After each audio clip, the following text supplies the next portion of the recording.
I'm back here in After Effects, and I just want to show you a couple more things you have, just so you got some options when you move into the compositing phase of this project. First, I'm going to use this double line here to move back to the project bin from the effects controls. The image sequence that I've already brought in is the beauty sequence. I am going to take that and rename it. And now I can import my other two sequences from my AOVs. First, I will pull in Direct. And again, I'll just click on the first file and say Import. And then I can right-click, rename, and say Direct. Then again, Control or Command I, back to Images, Indirect, pull on the first one, and in, rename. I will pull these down into my already existing composition, and I'm going to move the beauty pass all the way down to the bottom. Right now I'm looking only at the indirect lighting. If I turn that off, that's the direct lighting. Down at the bottom, I'm going to click Toggle Switches Modes, and now I will be able to change my blending modes. I'm going to take indirect and I'm going to add it to the direct illumination. Then I'll take the direct and add that to the beauty pass. And I know what you're thinking. I've made it way too bright. That's okay. Bear with me. In both cases, the first thing that I can do is go into opacity. And let's say that I want to do the indirect first. I just want to make the scene a little bit brighter. So maybe I will dial this in. We'll do something really subtle. Maybe I'll do a 10%. You'll see that it makes the scene overall just a touch brighter.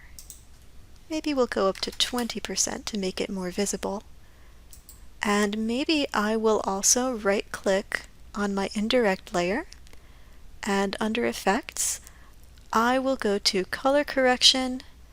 I will add a Levels. That moves me back to my effect controls here.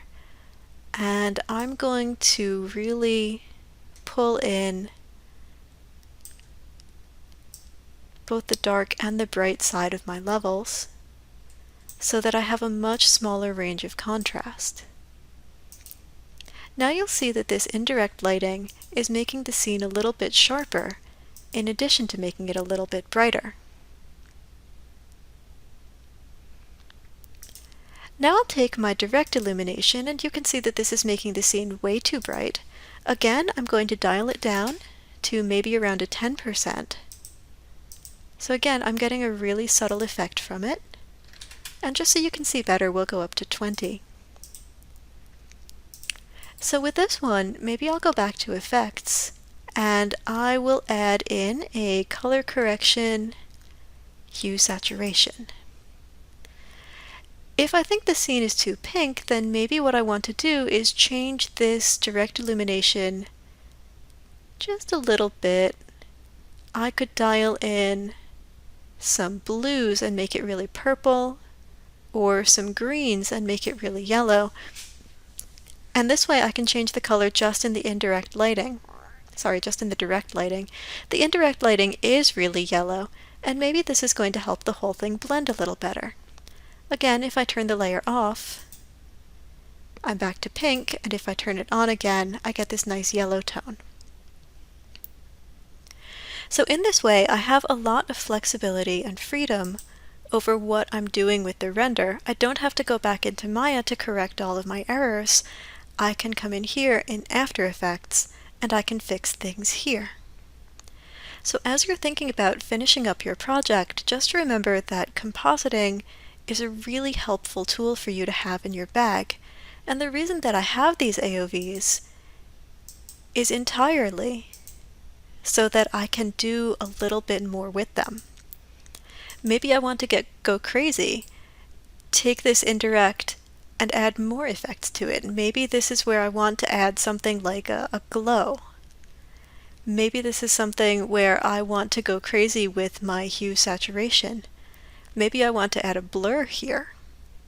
There are all kinds of things that I can do